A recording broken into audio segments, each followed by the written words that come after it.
like to think every word you say. Tagus sa puso.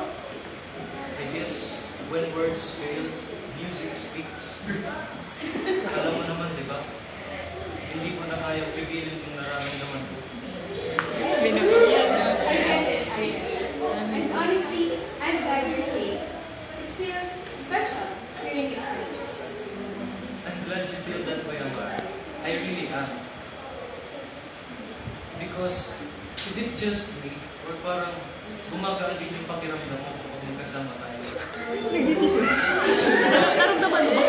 Siguro kaya magaan. Kasi feeling ko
does that make us boyfriend and girlfriend?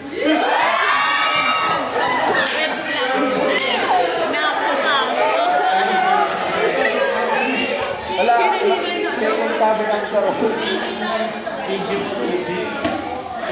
Ang programang ito. Amara, sometimes I find myself wondering, how did someone like you even end up into my life? bakit mo naman naisip? Well, it's just that I never expected it to come into my life. And when you did, that's when I realized, I don't think I could handle losing you. Ikaw lang din na nagmahal sa akin ngayon. Wait. Tanong mo sa akin, Yes! sino aking mahal?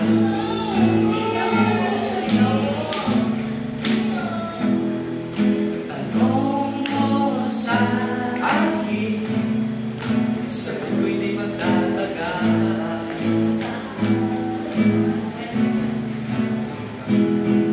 Ikaw lang ang aking mahal. Ang pag-ibig mo'y aking kailangan. Pag-ibig na walang hangganan. Tunay na nararamdaman.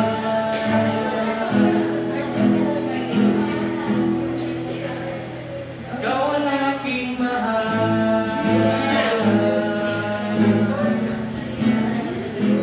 Mahal na mahal kita. Sana di mag-method acting. Uy! I love you so much more. That was so hot.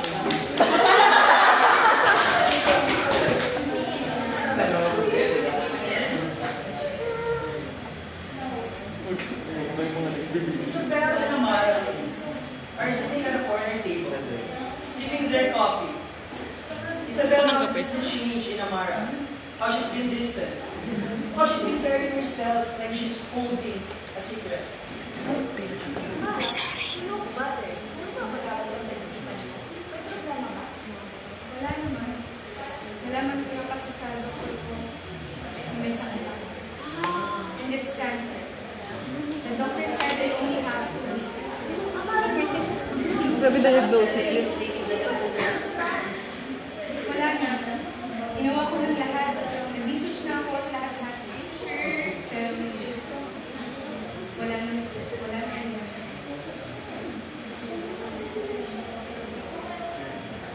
Pero inisip ko, ayokong sabihin kay Aida.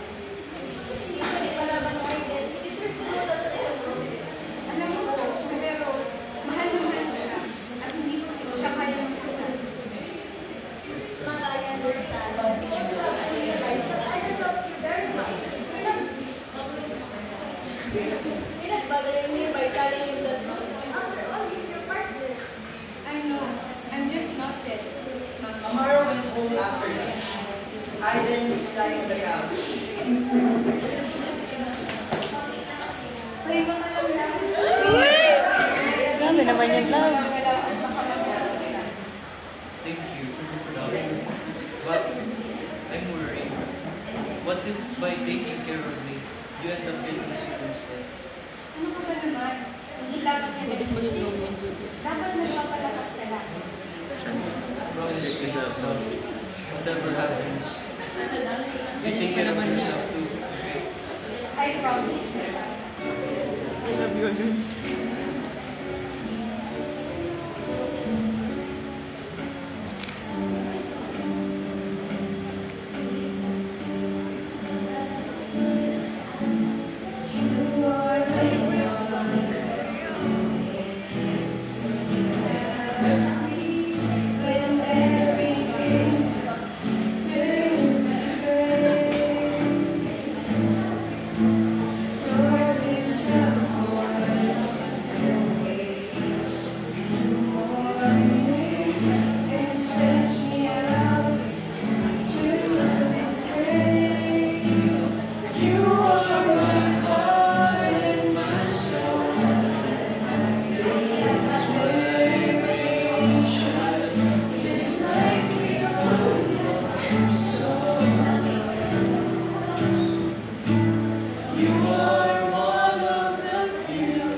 I'm glad that we can sing all of this together. The man standing up in her heart and water. Raise your hand and look at you. Both of them will that is quiet.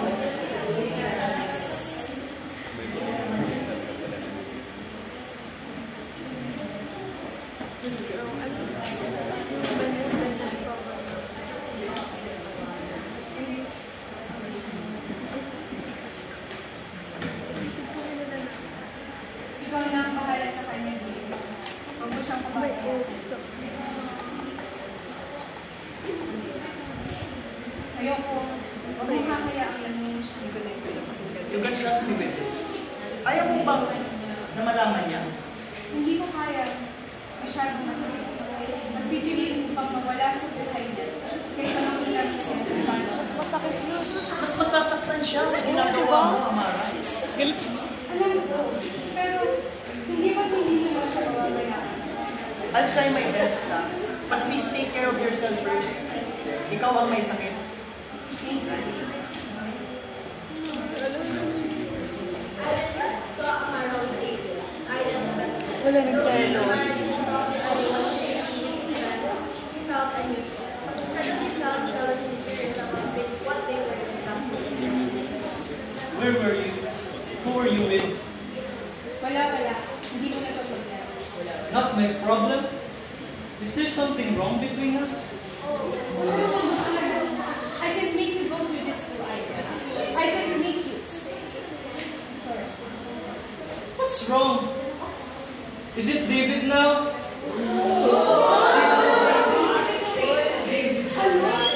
Hindi ba David was David? Aiden, there's no point in being jealous. Not now. We don't have time for this.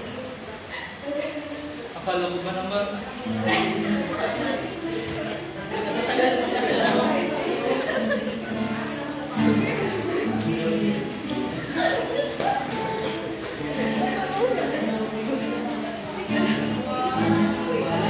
Ikaw na ang may sabi na ako'y mahal mo rin. At sinabi mo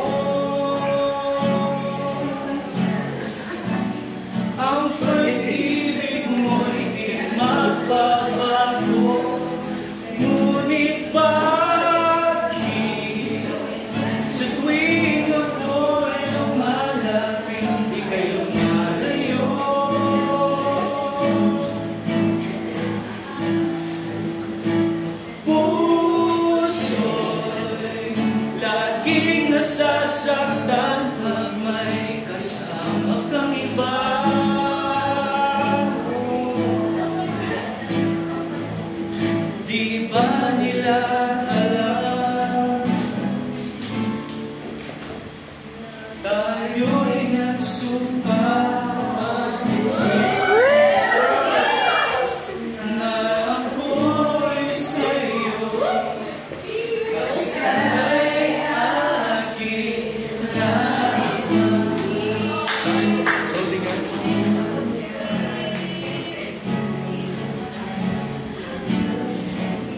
Pag-ibig ko'y sa'yo ngayon. Kahit ano pa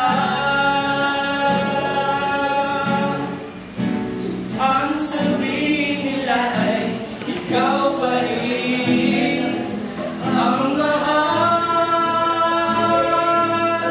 Maghihintay ako kahit kailan, kahit na umabot man ako'y nasa langit na.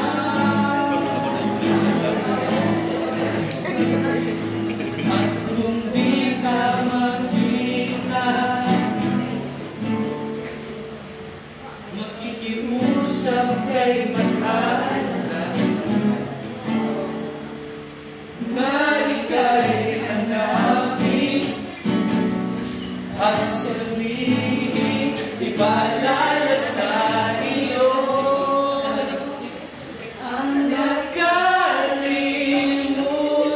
sumpaan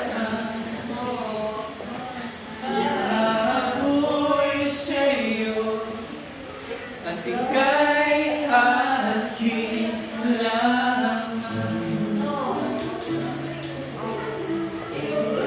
Palagi mong tatandaan. Mahal na mahal. Mahal din ako na idol. Pero, kung dumating man ang panahon na mawala na ako, sana'y matutuwa pa rin magmahal ulit. Wala nang iba. Ikaw yung nakatadhana para sa akin, Amara. Hindi natin alam ang mahal. Minsan man sa patungo, patuloy mong tatandaan na mahal kita. Kahit umabot ito ang tandang natin.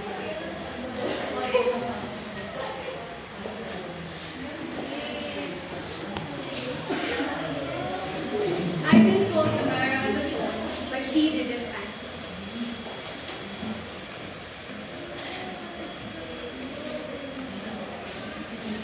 Baka busy lang sa akats. Puntan ko kaya sa bahay.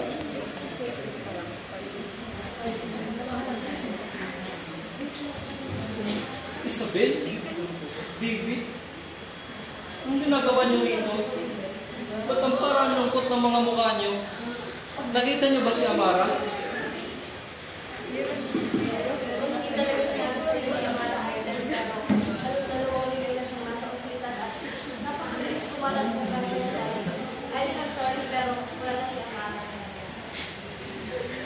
Teka, Sakit mo. teka, ano to? Hindi to totoo ba yun? Ang sabi niya sa akin, magiging busy lang siya sa school. Kaya hindi muna kami magkikita. Araw-araw pa nga kami nagtatawagan eh. Hindi to totoo. Totoo ang sinasabi niya, Aiden. Remember when you saw us ni Amara? Pinagbilit ka niya sa amin. Saka pa! Pinaglolino mo niya lang ako. You need to understand, wala na tayong magagawa. I'm sorry, pero condolences na lang magbibigay ko sa'yo. No! Grabing friend si ano. No, hindi pwede to! Aiden, here's the letter that she wrote before she was admitted to the hospital. It was really always Luluhin sa mga patutin. Hindi kami pwede maghiwalay sa gantong paraan.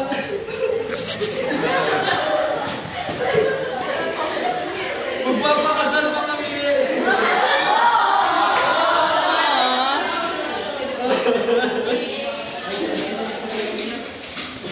Aiden went into the corner of his room alone, holding the letter from his beloved girl.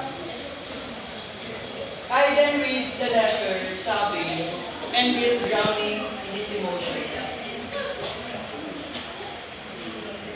Wala kang saysay ang buhay ko, Amara, kung wala ka.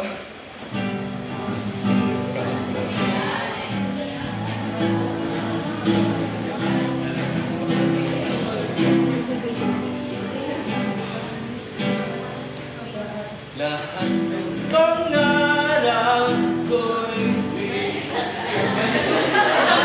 natunaw. Sa panaginip na lang pala kita maisasaya.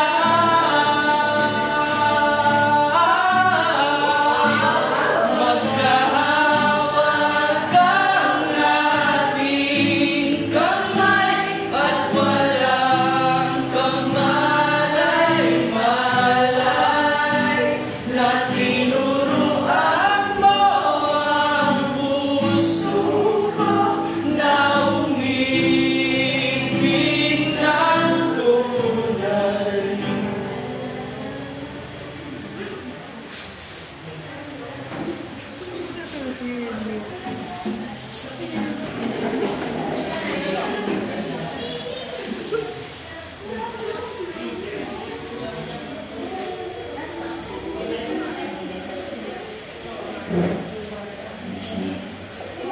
Why didn't you tell me the truth?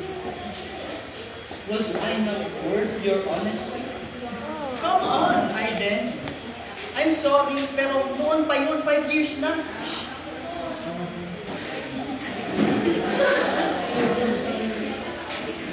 Hindi ako sa posisyon na magsabi sa ng totoo. Kasi mapapahamak ang intensyon ni Amara. Not in the position. I was her boyfriend. I deserve to know the truth. 5 years na. 5 years na, Aiden. Just let it go. Nandito pa naman ako.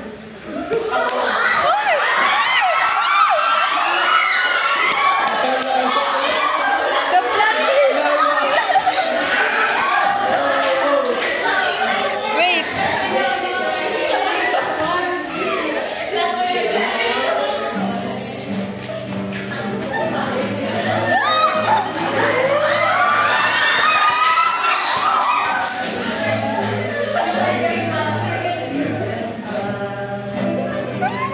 With a smile.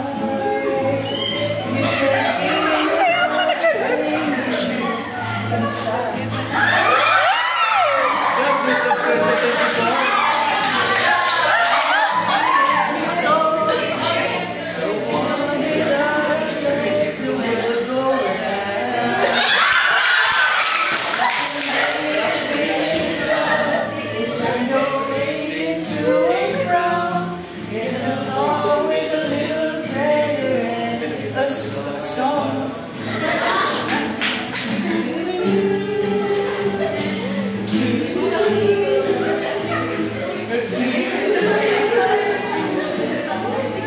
Let me hear you sing it.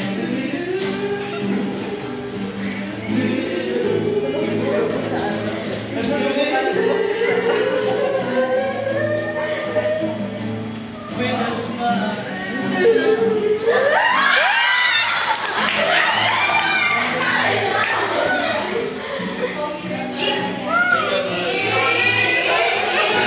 Wait lang.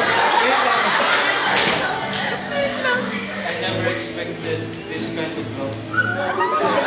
Especially Love your birds. Me too.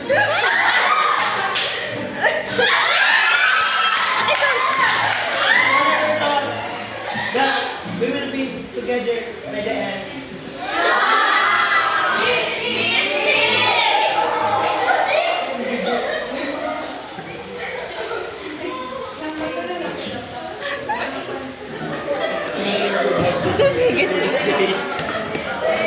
Tapos na ba?